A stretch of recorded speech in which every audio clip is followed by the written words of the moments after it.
Hello, welcome to the Negotiators Podcast. Today I've got Alison Grose, who's a chartered physiotherapist, sports injury expert, and somebody I've known for a long time.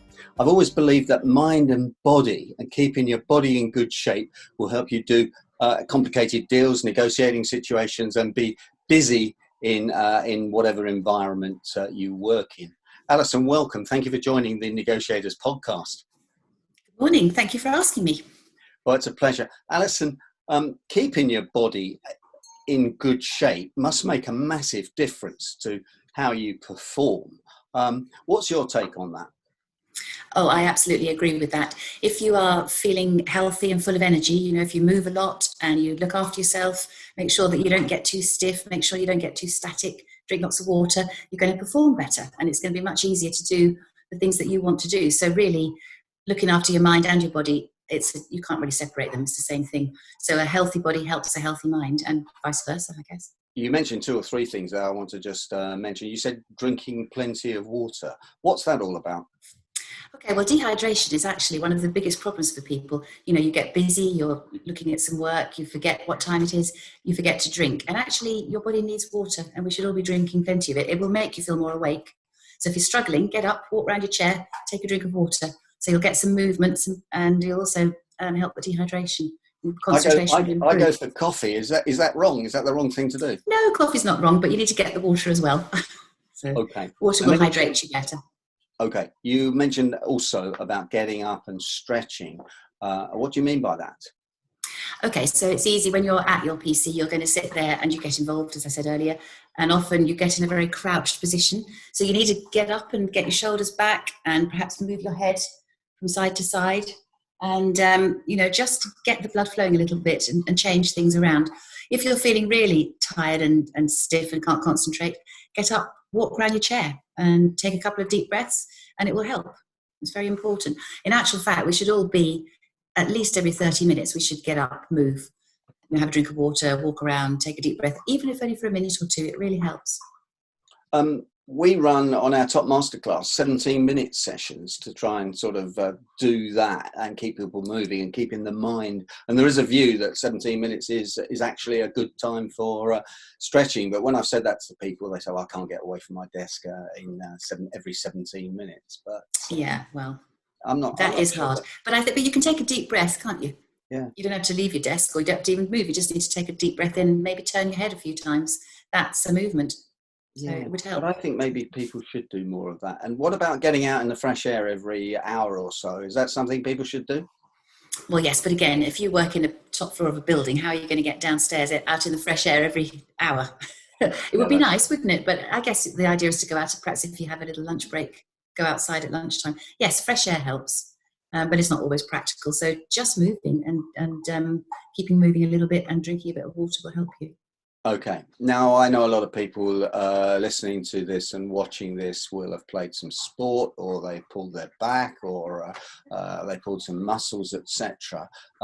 What should people do when they do that? They tend to take paracetamol and stop and hope it gets better. What's your advice?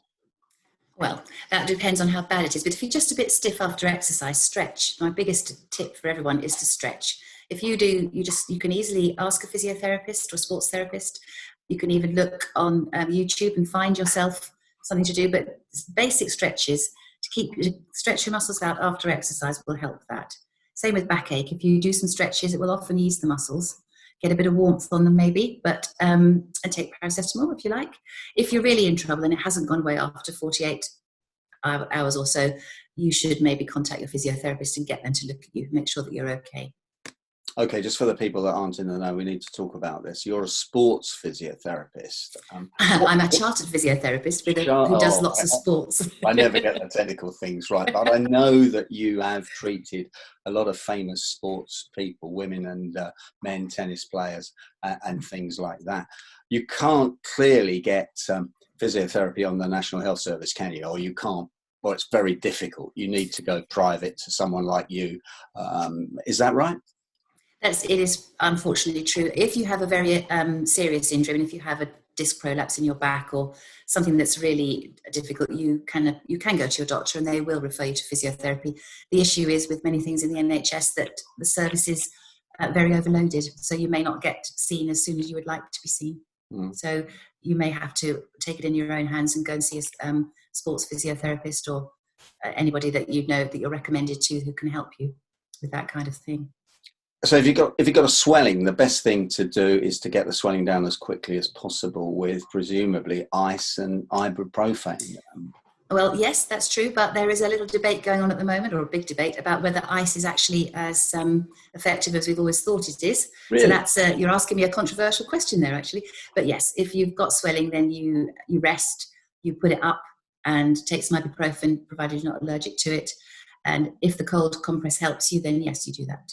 I would advise that. When I've been at Arsenal, in fact, I watched it yesterday at Arsenal, where a player got injured, he came straight off, and physio put an ice pack right round his ankle. So that's what I would do. But I say there is a little controversy about it at the moment. So. Okay. But I think for yourself, if you are going to put an ice pack on, you never put it on bare skin. You always put something, a damp cloth between you and it, and no longer than 20 minutes. Because if you keep it on for longer than that, you reverse the circulation. So 20 minutes max. You can repeat after an hour or so, but not longer than 20 minutes for ice. Well, tell me a bit about you. Why did you start a sports physiotherapy clinic? I know I've called that wrong, but you know what I mean on that. Yeah. So why did I? So I worked I trained in the NHS. Worked in the NHS for 10 years, and then I started doing a little bit of work with a friend with a private practice, and I loved working with the sports people. It's great. People who are so motivated to get better and want to do well. So I worked for a friend for a while, and then I had the chance with a great friend and colleague of mine to set up my own clinic, which is what we decided to do. And it's great because I wanted control of my own destiny, basically. Okay. And I wanted to be able to say, I will have time to treat these patients, not be like a conveyor belt rushing them through as had been previous experiences. So yeah, it's a very rewarding job. Didn't we? Sometimes it's 25-minute appointment, whereas your appointments are 45 minutes, which makes a massive difference. Generally, yeah. Treatment that I've had, fantastic treatment that I've had from you. I just want to change the subject slightly because I know that you're a craniosacral therapist, or I've probably got the title wrong there. What is that? So I practice up-ledger craniosacral therapy. It's a very gentle form of hands-on treatment, and it affects really the central nervous system. So it helps the body to rectify itself if it's got issues, underlying issues that might be tension, it might be an injury, it might be a trauma, anything like that. So it's a very gentle way of getting into the nervous system. We use the bones, as in the head, that's the cranial bit, and the tail, you can't see that, that's the sacral bit, to get into the fascia and the membranes within the system. So it's a very relaxing treatment, and it's very gentle. If it suits you, it has profound effects, or can have. What does it do? Just sort of adjust the alignment? Because I know that I bend over and I do all the wrong things when I'm concentrating. Yeah. So I don't want to get into complicated explanations, but it works on the craniosacral system, which is basically fluid that runs from the brain along the spinal cord up at a rhythm. And if you are sat hunched over, sometimes that rhythm gets a little bit interrupted, the fluid gets a little bit kinked, or the membrane around it does, so it's easing out the tensions. That's basically it. It's very subtle, as you know, and it's great if you've got tensions in places, headaches, whiplash, that kind of injury. So doesn't suit everybody. That is one of the things people get a lot of these days, isn't it? Headaches, because they get into this kind of position that I know I get into with the shoulders up and exactly. getting the tension, and then which causes the headache. And then what you beg pardon? Cause a headache, yeah. So if you've got a lot of tension, you're pulling on the base of the cranial, the bottom of the skull, and you're like this for a long time, you can imagine that the muscles become tense and the blood flow to the area gets a bit stagnant. So just moving changes all of that. But if you keep on doing it, you're going to end up with pain and tension and pain and discomfort. So it's good that goes back to our original thing about moving yourself around a bit when you're working. Sure. So now, what's the most common things that you treat? Common injuries. Okay, so now I don't treat quite so many of the elite athletes. I still see one or two, but not. But so a lot of my people are actually what I call weekend warriors. So people who work at a desk all week, perhaps in not great posture, and then go out and play golf, tennis, run, actually, runners. At the moment it's marathon season, so, we've got a lot of people like that. So the most common thing is people who overdo it at the weekend, don't stretch enough, and end up hurting themselves. Also, people who, we've got a texter's thumb, you get neck problems, thumb problems just from playing on your iPad or your phone for a lot. So I would say computer-related injuries and overdoing the weekend sport type stuff are the most common things we see. And is that because people don't warm up properly? Sometimes they just, if you've only got a few hours to do what you want to do, for example, in the garden, you're just going to do it if you don't think about it. So you'll go out there, do as much as you can, and then afterwards think, oh dear, that wasn't a great idea. My back's really stiff. So warming up helps, taking breaks, changing position. It's again, just like sitting at the desk for too long in one position is wrong for you. Running without changing your position and having a rest, if you're not used to it, is wrong for you. Gardening, and you could apply that to anything really. The fitter you are, the more you practice and the more you stretch, the more you can do, really. I think you mentioned text thumb just now, but I've also heard of text neck. Is that right? Yeah, well, these it's just phenomenon? Again, here we go again. It's that being stuck in one position, looking at your phone, looking at your iPad. It's very common, particularly in teenagers, actually, because they're growing and their spines are very flexible, and they spend ages, as we all know, looking at their phone or their PlayStation or whatever. So, yeah, you can hurt your thumb by overdoing it in one place. I know people who've had to use the other hand to do their work with because they can't have overused it in the neck. So is that called repetitive strain injury? Yeah, that's a type of repetitive strain injury. That's a whole condition, but it could be called that, yes. Okay, well, we're coming to the end of this interview now, which is fantastic. Lots of information. If there was one tip that you give people going forward that work in our desk or work in an office or lead busy lives, what would that tip be?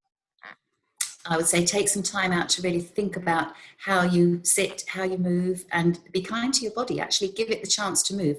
Take up Pilates, which is a big ask. That's 2 tips. But the biggest one is listen to your body and make sure you move and watch your posture. Okay. Well, if there's anyone watching this or listening to this and think they need a physiotherapist, how do they get hold of you? I work at Hillview Physiotherapy Clinic in Woking, Surrey.